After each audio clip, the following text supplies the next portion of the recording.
Welcome to LordanArts Studio 2, and happy Wednesday. I'm John Lorden. We're doing things a little different this week since I'm heading off to the True Crime and Paranormal Podcast Festival, and if you want to join me, it's not too late. Head to truecrimepodcastfestival.com and buy a ticket right now using code LORDEN, and you'll save 15%, and I'll see you in Colorado this weekend. Because of that, there will be no live stream this week, so we need to get an episode of Seriously Mysterious done. Today, I'm releasing a special presentation just for you. You might know that we have a partner company that edits our content for Facebook. Recently, we've began collaborating with them on specific stories that until now you could only find over on Facebook. Here are a few of those stories, and I think you'll quickly understand why I call these worst case cases.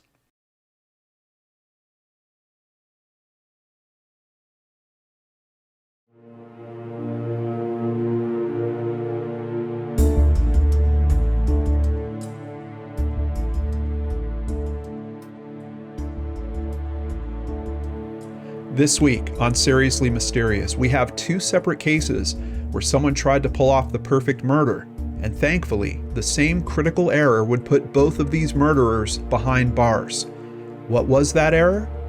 Hiding the body. Do you ever wonder why someone would kill another person? It was March 1st, 2021, when officers pulled up to a home in Grand Junction, Colorado. 19-year-old Brian Cohey was standing outside. The approaching officer tells Cohey that his parents have concerns about what's in his room. And Brian Cohey, in a detached tone that almost seemed rehearsed, admits he has a human head and hands in there. He stated that he murdered a man with a knife because he always wondered what murder felt like. His mother, Terry, called 911 after making the gruesome discovery. She was casually cleaning her son's room when she spotted something strange in his closet. "I saw a plastic bag and I was like, 'What in the world is this?' she said. It was heavy, double-bagged, and it was covered in maggots. She took it to the kitchen sink and removed one of the bag's layers. It was covered with old blood. 'I think it's a human head. It looks like it. I saw an ear,' she told the 911 dispatcher over the phone. She also mentioned her son's fascination with the morbid. Brian even had a troubling nickname back in middle school, Dahmer. In order to avoid raising suspicion, Terry didn't say a word about the bag, waiting for the police to arrive. They came in on silent approach, no sirens, and they calmly approached Brian. Police questioned him further, and Brian essentially gave them an all-out confession. The victim was a 69-year-old homeless man named Warren Barnes. Cohey believed it would be safe for him to murder a homeless person or a prostitute, thinking no one would miss them. But he clearly chose the wrong target. Though homeless, Warren was a fixture in the community. He worked for a temp agency regularly and was known by several local business owners for his kind spirit, outgoing personality, and love of reading. Warren's nickname in the community was the Reading Man. He was frequently spotted reading in a chair next to Monique Lonati's bridal shop. She actually provided the chair to Warren, where he would spend hours diving into Louis L'Amour westerns and mystery novels while sharing the bread from his sandwich with birds. When the reading man with the kind eyes went missing, the community immediately noticed his disappearance. It would be Monique, the owner of the bridal shop, to report him missing only days before police showed up at the home of Brian Cohey. However, this wasn't the only interaction that Brian Cohey had recently with the police. On February 28th at 2 a.m., Brian's car got stuck on a boat ramp on the Colorado River. The young man told the authorities that he needed to get out to relax and think, which is how he ended up stuck. As they assisted Cohey in moving the car, the police noticed some red fluid dripping down the bumper. They asked if Brian Cohey might have gotten injured during the incident. Brian said that he was fine and he had no idea what the red liquid was. He explained that it could have been fake blood that he was using for theater. Unfortunately, the explanation of the red liquid seemed to satisfy the authorities, and they let Brian go. However, the next morning, more unusual discoveries were made, this time by Brian's father. In the vehicle, he found a wallet belonging to Warren Barnes, as well as a business card for the temp agency that he worked for. Brian's father would call that temp agency, who were also concerned because Warren hadn't shown up for a shift. But the most troubling discovery that Brian's father made in that car was a very large knife in the glove box. Brian Cohey explained his atrocious acts that night in a police interview room. Diagnosed with autism spectrum disorder, ADHD, and major depressive disorder, he told them that he struggled with his mental health from a very young age. That night, he was specifically in what he called a bad state of mind and told officers he had stopped taking his medication. He also mentioned unusual thoughts that he was having over the course of the past year. He had been thinking more and more frequently about murdering someone. That night, while he was out driving, those dark thoughts became a reality. He spotted a shape in the moonlight. That shape was Warren Barnes sleeping under a bridge. Brian Cohey put on 3 layers of plastic gloves, grabbed his knife, and attacked the sleeping 69-year-old man, stabbing him in the neck. Warren fought for his life, but couldn't have foreseen the brutal and senseless attack from the man with the boyish face. Brian Cohey told the investigators Warren was panicking, asking, "What are you doing? Why? Why?" Brian even asked to demonstrate the attack for them in the interview room. Things took an even darker turn when the young murderer revealed the details of how he dismembered and disposed of Warren's body, all while appearing to struggle with fighting back laughter as he relayed the gruesome details. Brian Cohey told investigators he got rid of some of the body parts near the crime scene and threw some of them in the Colorado River the night that he was stuck on the boat ramp. He also said that he took pictures of the crime, but deleted them later in an effort to destroy significant evidence. Thankfully, the authorities were able to recover those pictures from his cell phone. Throughout the interrogation, investigators noted that Brian did not look disturbed, sad, or sorry in the slightest. He instead appeared excited, almost reliving the murder as he spoke to them. He compared himself to serial killer Ed Kemper and explained that he wore a blue jumpsuit to look like Michael Myers, the infamous killer in the Halloween movie series. A Michael Myers mask would be found in his bedroom. Brian Cohey also told the investigators that he wanted to feel what it was like to murder someone because Ted Bundy, the Zodiac, they all say murder is the best feeling in the world. Due to his mental health condition and several disorders, Cohey pled not guilty by reason of insanity. At the trial in February of 2023, the prosecution pointed out that Brian admitted he was planning to kill someone for months, targeting specifically a homeless person to avoid suspicion, and taking steps to cover up his act by destroying evidence and trying to hide Warren's remains. 2 psychologists with the state of Colorado concluded that he was not insane at the time of the murder, while one psychologist on behalf of the defense said Cohey was temporarily insane. The jury would come back after nearly 2 days of deliberation with their verdict. Cohey was found guilty on 1 count of first-degree murder, 2 counts of tampering with a dead body, and another count of tampering with evidence. Brian Cohey was sentenced to life behind bars without the possibility of parole. He is currently incarcerated at the Buena Vista Correctional Complex in Colorado. Judge Richard Gurley stated that the case was one of the most horrific he had seen in 37 years. Terry, Brian's mother, left the courtroom saying, "I would just like to express our family's deep and sincere sympathies to the community and family of Mr. Barnes." In November of 2021, a memorial dedicated to Warren Barnes was installed in Grand Junction near Monique's bridal shop. Ironworker Tim Navin took Barnes's favorite chair, where he spent hours reading, and erected a beautiful metal tree next to it for his bird friends. On the seat of the chair, 4 metal books, including one with a curious title, "And You Also." It was a sentence that locals heard frequently from Warren Barnes. It was his reply after anyone wished him a good day. As for Brian Cohey, his opinion on the thrill of murder seems to have changed. If I could go back to that night, knowing what it felt like, knowing how this would turn out, I wouldn't have done it. I thought it would be the best feeling in the world, he said. he'll have a lot more time to ponder that as he serves out his life sentence. Now, you might be thinking, of course Brian Cohey got caught. He really didn't have a plan for hiding the body. Well, that's one factor with a much different twist in our next case. Sometimes friendships take a very dark turn. June 11th, 2021. CCTV footage captures a woman, later identified as Gemma Mitchell, arriving at Deborah Chong's home in Wembley, northwest London.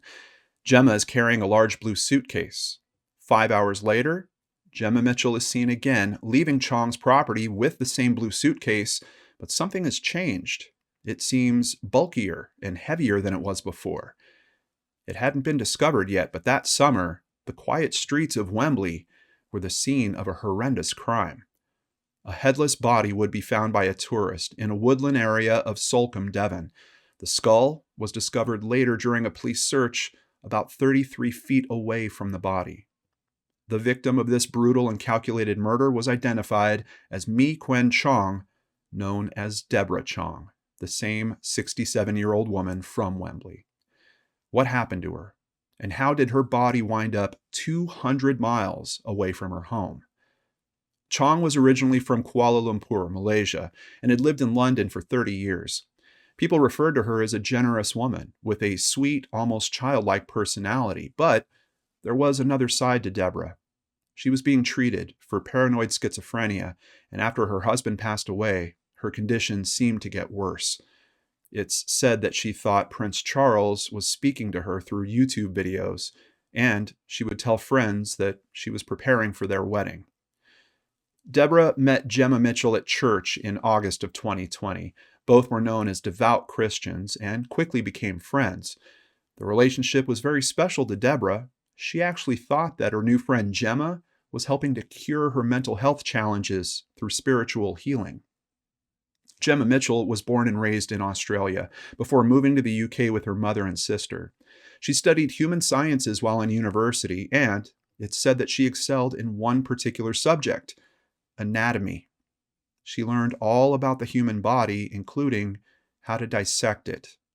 She was so proficient that she won the Hamilton Award for Anatomical Excellence and graduated with first-class honors.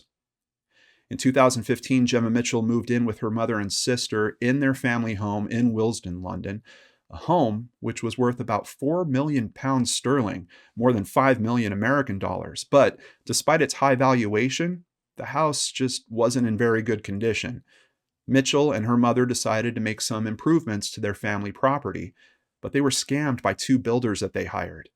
They had been cheated out of most of the £230,000 that they had paid them, and that was in some way the catalyst to this horrific case of betrayal. As shown by several text messages between the two women, Deborah Chong offered to help her friend Gemma Mitchell and agreed to give her £200,000 for her renovation project. But Chong later backed out. Deborah told Gemma, "Sell it. Enjoy the money. Life's too short. More construction will cost more money you don't have." That is not what Gemma wanted to hear, and the friendship between the two women quickly soured. Deborah even made an ultimatum telling Gemma that she didn't want to see her until she sold the house. 2 days after this altercation about the property, on June 11th, Gemma Mitchell traveled to Deborah Chong's house, bringing along a large blue suitcase. What happened after she entered the house is not exactly clear, but a post-mortem examination confirmed that Deborah Chong had suffered a skull fracture and other injuries consistent with an assault. These injuries could have been caused by being pushed onto a protruding surface or even being struck with a weapon. It appeared that Deborah's ribs were also broken, but that might have occurred when her body was crammed into a suitcase. Mitchell also stole several documents from Deborah's house, and 5 hours later, she left with the heavier, bulkier blue suitcase, struggling to move it down the road. Deborah Chong was reported missing that same day by someone that rented a room in her home. Police quickly found Mitchell and questioned her. She told them that Deborah had gone to visit family and friends somewhere close to the ocean. At the trial, Gemma Mitchell pled not guilty, but she wouldn't take the stand. The prosecution stated that she had murdered Deborah, and then stored Chong's remains in the garden of her family property before deciding to get rid of the body on June 26th. She rented a car, put the suitcase in it, and drove down to Sulcombe to dispose of the body, but apparently things didn't go according to her plans. During the drive, she had to stop at a service station after a car tire blew out. The repairman working there later described an odd musty smell that was coming from the vehicle. He also noticed a blue suitcase in the trunk. Mitchell finally made it to Sulcombe, Devon, and dumped Deborah's body in the woods, but apparently she didn't try very hard to hide it. The remains were found the following day by tourists. If these crimes weren't bad enough, it was later discovered that Gemma Mitchell had booked that rental car with a phone stolen from another recently deceased neighbor. She also used the papers that she stole from Deborah Chong's house to forge a fraudulent will, one that conveniently left Chong's £700,000 estate to Gemma Mitchell. It's a damning piece of evidence that clearly demonstrated the motive of this heinous murder. It all boiled down to simple greed. In October of 2022, Gemma Mitchell was convicted. The judge said that there were 3 aggravating factors to her crimes: the planning, the victim's vulnerability due to her age and mental condition, and the chilling aspect of what she did to the victim's body. He even described Mitchell as extremely devious, showing absolutely no remorse, and highlighted the atrocity of the whole thing. This was a friendship struck up at church, and Deborah was convinced that Gemma was going to help cure her. The detective chief inspector in charge of the investigation stated, "What we do know is that these were evil acts carried out by an evil woman, and the only motive clearly was one of financial gain." However, some questions remain unanswered, such as why Mitchell kept Chong's body in the garden for as long as she did, and why she decided to decapitate her. Some might also wonder, why are you going to go to all this effort and move a body 200 miles from the scene of the crime and then leave it where it would be found a day later? 38-year-old Gemma Mitchell became the first woman in England and Wales to not only have her sentencing be filmed, but it was broadcast on live television. She was sentenced to life imprisonment with no less than 34 years served in jail. Her mother, who claimed Gemma's innocence, visits her regularly and announced that the family is planning an appeal. An appeal that's going to have some big challenges considering the footage of Gemma Mitchell and her blue suitcase. But her mother says she knows exactly what was in that suitcase. According to her, it was just crockery, cutlery, and tea towels. Thankfully, justice would arrive for both of these cases, but of course the sense of loss never goes away for the friends and families of these victims. I also hope that there are aspects of both of these stories that might help you and your families stay away from predators like this. Both of these stories were collaborations between LordanArts and Jelly Smack. Jelly Smack has been re-editing content that I've put out and releasing it on the LordanArts Facebook page for years at this point. You can find these new exclusive stories over there, as well as the streamlined, shortened up, kind of punched up versions of our other shows. So if you haven't checked out LordanArts over on Facebook yet, it's a bit different from LordanArts here on YouTube. Please give it a look. Thank you guys so much for supporting us here at Studio 2, and I'll see you back here next week in the Secret Studio. Please join us.